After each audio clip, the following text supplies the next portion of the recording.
This is a walkthrough video of the CRM Ultimate Customer Relationship Management Spreadsheet. Please note that the colors, designs, and fonts may change as we update and improve our templates, but the core functionality of the spreadsheet will remain the same.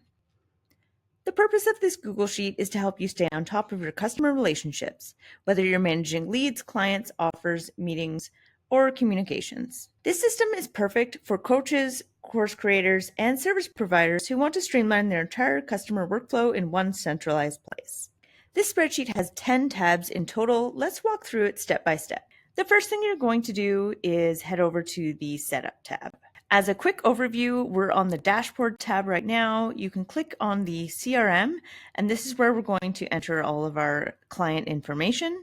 We can list our offers, any transactions we have, record communications that we have, record meetings, have a look at a calendar view that tracks our meetings. This is a resource bank, task management, and finally the Setup tab. The Setup tab is where you're going to want to start. A quick note, any of these gray cells, you're going to want to leave those and not edit them as they're linked to everything that's happening in the spreadsheet.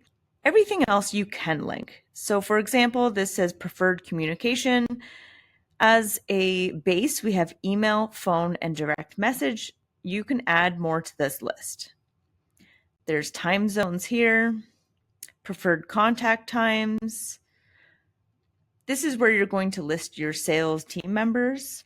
Any lead sources, so right now we have referral, website, social media, affiliate. You can add more to this list. Lead status, we're going to leave the same. You can create tags if you'd like. There's sales stages, contract status, payment status, we're going to leave those the same. The different onboarding stages you might have. Now, all of this setup is linked to drop-downs that you're going to find throughout the other tabs. So you can always refer back to this spreadsheet and make some changes. Now let's head over to the dashboard. This is going to give you a high-level overview of everything that's happening. Right here is a navigation menu. So when you click on these, it's going to go to the different tabs that we just covered. This is your team member dashboard, which is going to show you the performance of your team members in winning offers and deals. You can check the status of individual team members, the revenue they're bringing in, and their win rate right here. You can just select this and select the team member that you want to look at. This is your customer relationship overview. It gives you things like revenue this month, leads this month, and so on. This is your sales dashboard, and this is where we can take a glimpse at our revenue. We can also look at some of our active deals and the people that we might have the highest chance of winning a deal or a contract with. This is our leads dashboard. So this is going to show us where our leads are primarily coming from, how many are qualified or disqualified as an example, our leads by source, and so on. This is a client lookup. So you can select this arrow here and choose any of your clients to display an overview. So contact information, revenue, and so on. Now, of course, to get everything populated in the dashboard, we're going to need to fill out some of the other tabs. Now, the CRM tab is probably one of the most important, but I'm going to quickly cover the other tabs because they relate to the CRM. So we're going to head over to our offers, and this is where you're going to want to list the offers that you have in this column here, in column B. So those could be coaching programs and courses. You'll see we have course listed here. You're going to want to be specific on which course that is. And of course, if you have coaching programs, you'll list those specifically in here. For each of those items, you're going to select what type of offer that is. So it could be a product, it could be a service, or it could be a program. Now, if it happens to be a program, such as a coaching program, it's going to populate up here. So you'll see there's the coaching program, there's a VIP coaching program, and a group coaching. When items populate up here, you can go ahead and fill out the stages of that program. So if your coaching program is an 8-week program, or maybe it's based by module, you can list those here. These are basically just milestones that are tracked in the CRM so that you can tell at what stage your clients are at in your programs. Let's head over next to the transaction log.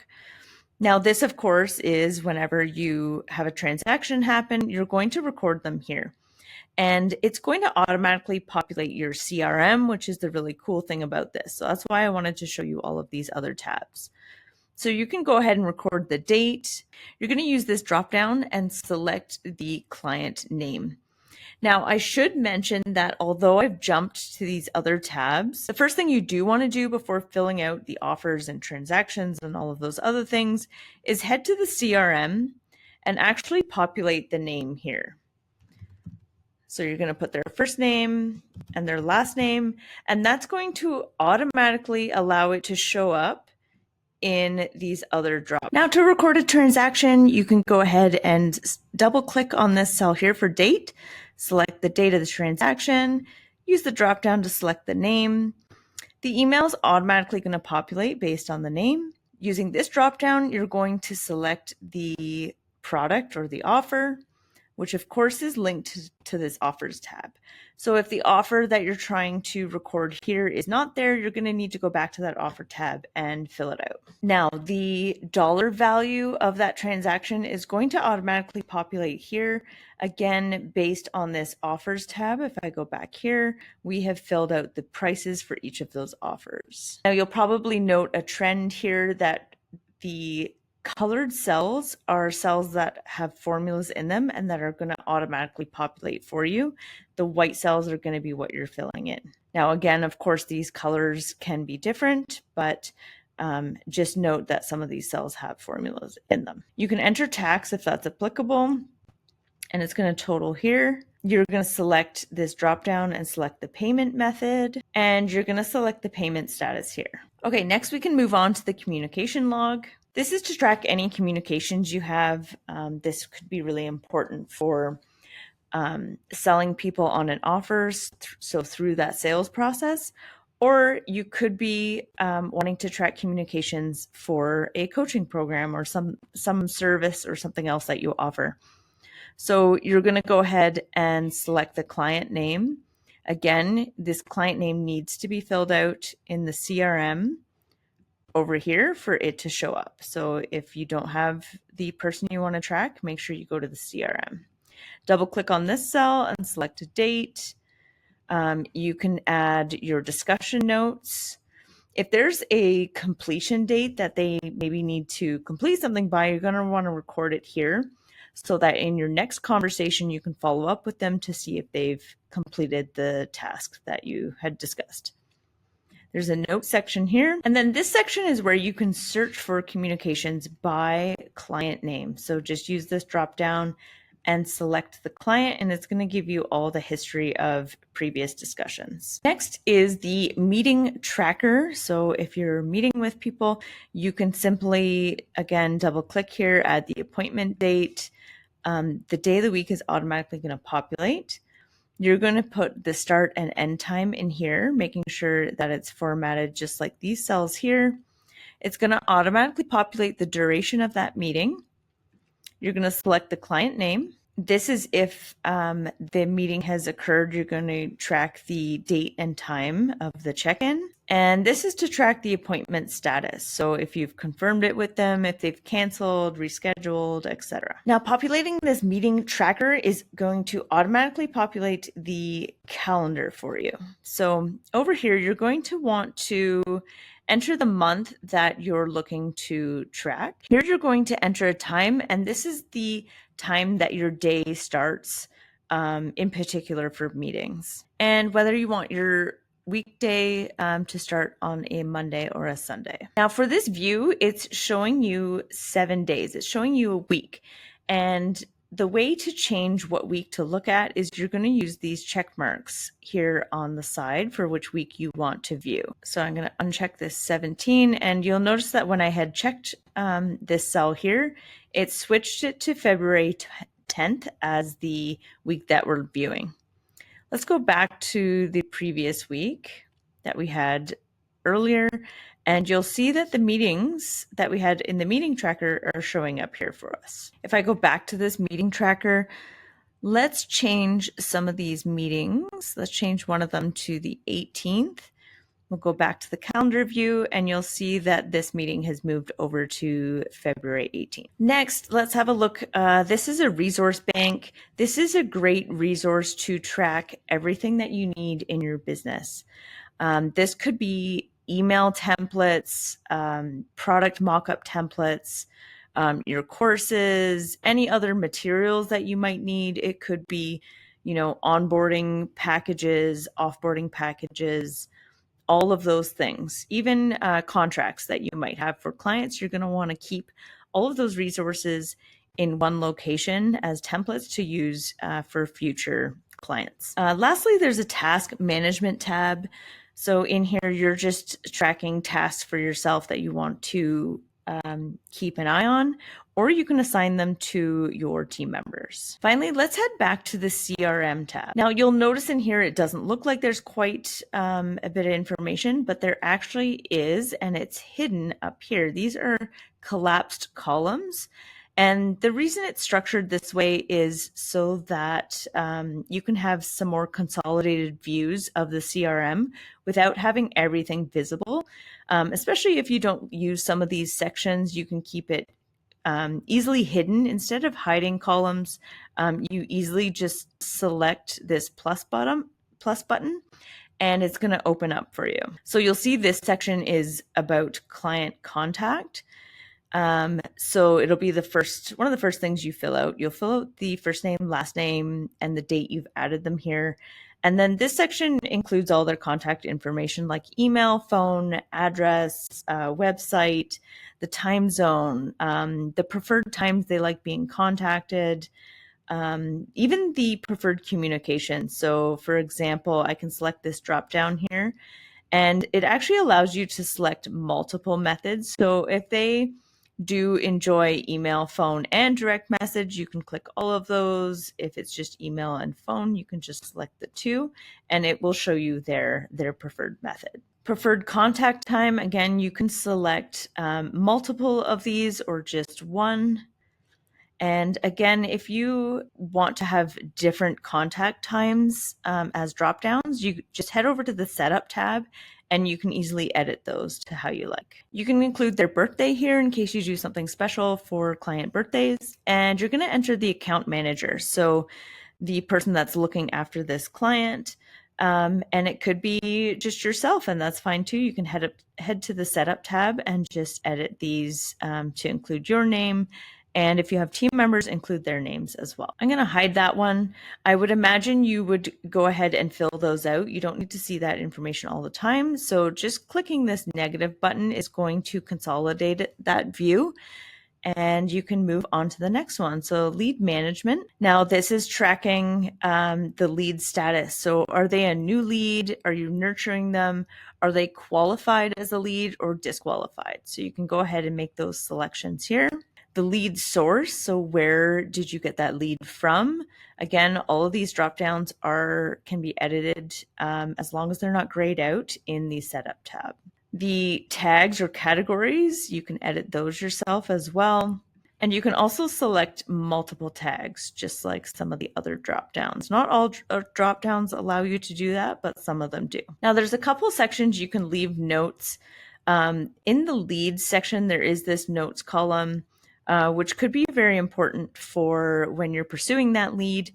There's also a notes section over here if you want to leave like overall notes. This notes section I would leave specifically for pursuing that lead. I'm going to hide that one, and we're going to open the next is the sales pipeline. So you're going to select the stage of the sales pipeline for this individual. Whether they've been closed and you won them or closed lost, discovery call, you're sending a proposal, follow up, all of those things.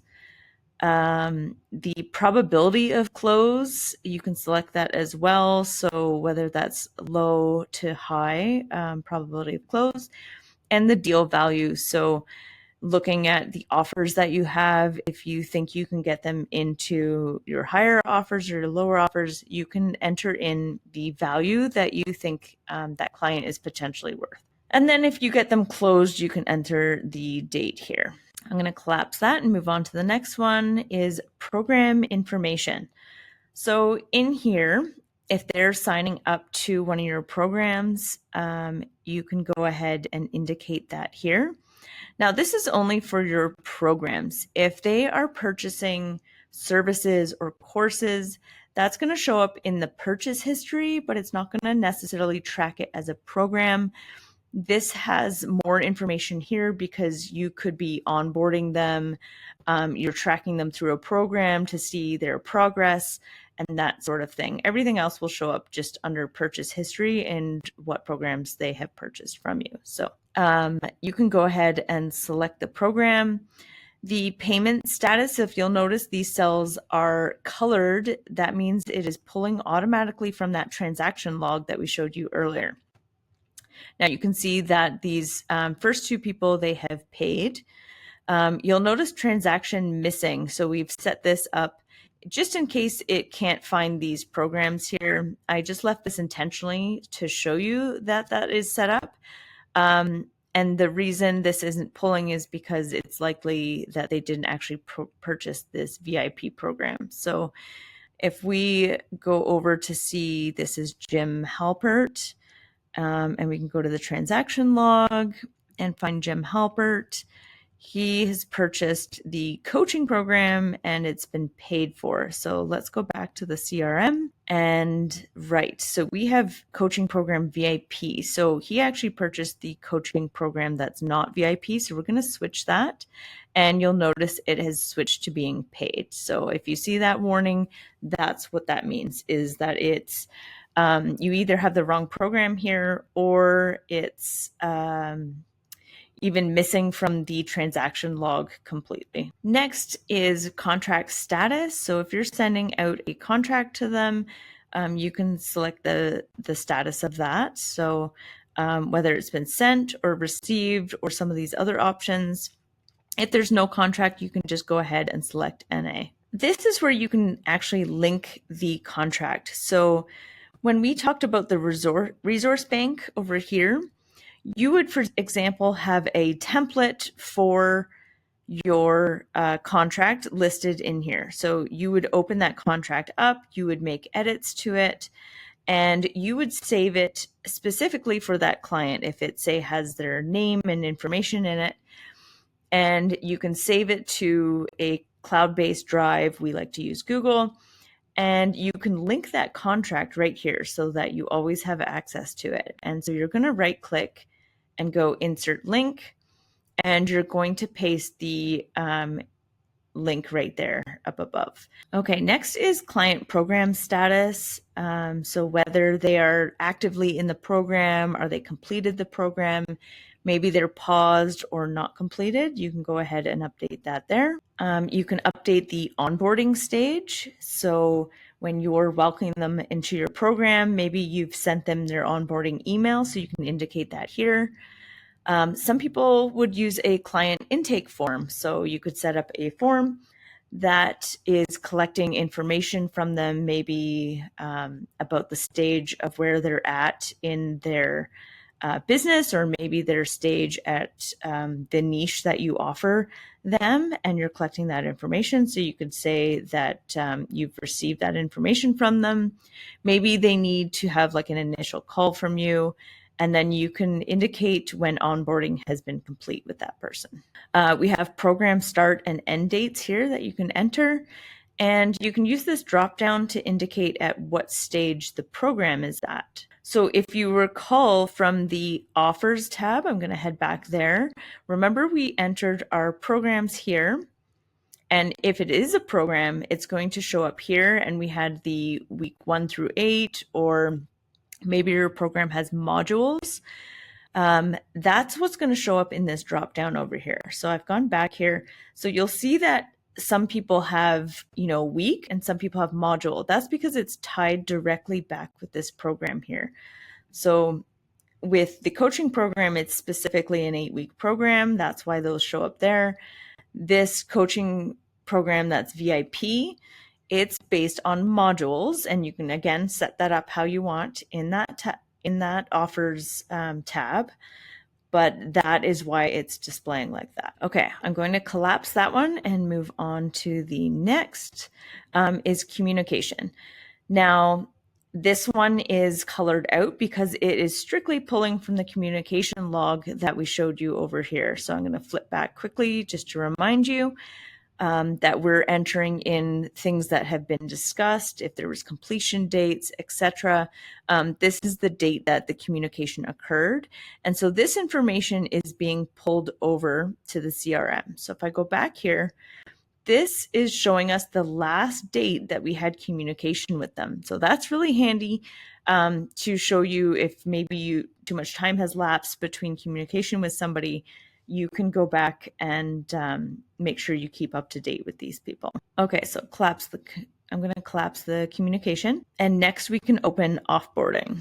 Now, if you're not familiar with offboarding, you don't have to use it. If you don't want to use it, you can just keep it collapsed. But some people like to use offboarding as a way to collect feedback or testimonials from somebody. They might send them an offboarding package that summarizes what they've accomplished in that program with them. Maybe at the end of the offboarding is offering them the next stage to what you offer with your clients. So there's lots of reasons why you would do offboarding. And if you use it, you can track that here. So in this drop down, you can select what stage you're at, whether you've sent them the offboarding, whether you need to be following up for future programs, or if offboarding is complete. Now, similar to the onboarding, you can also have a template for your offboarding package in the resource bank. And when you customize it for this customer, you can go ahead and right click here and insert link and directly link that package in here for them or for yourself. Now, you can also ask for testimonials or ask for feedback, and that can go in here. You could do one or the other or both, but you can indicate whether you've received that information from them. This is handy to keep that information so that you can use those testimonials in your sales pages. You can use feedback to improve your programs. And so that information is important to record here. We're going to go ahead and collapse that one and open up purchase history.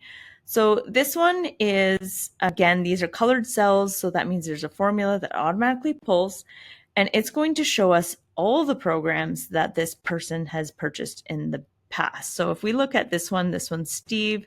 Steve has purchased the coaching program and the course that we have in our offers tab. So this is handy just to have an overview of what they've received from you. So I'm going to collapse that one and then just open up this one's notes, just general notes that you can put here for each of your clients. Now, one thing I want to add, you'll notice that this one is grayed out. This is conditional formatting set up based on the lead being disqualified here. So for example, if I take this person here named Andy and I select the arrow and select disqualified, you'll see that it grays out, meaning that we're not going to continue following up with this person at this time because we believe they're disqualified for our program. So that's what's happening there with those gray cells. Okay, and that's it for the client relationship management spreadsheet.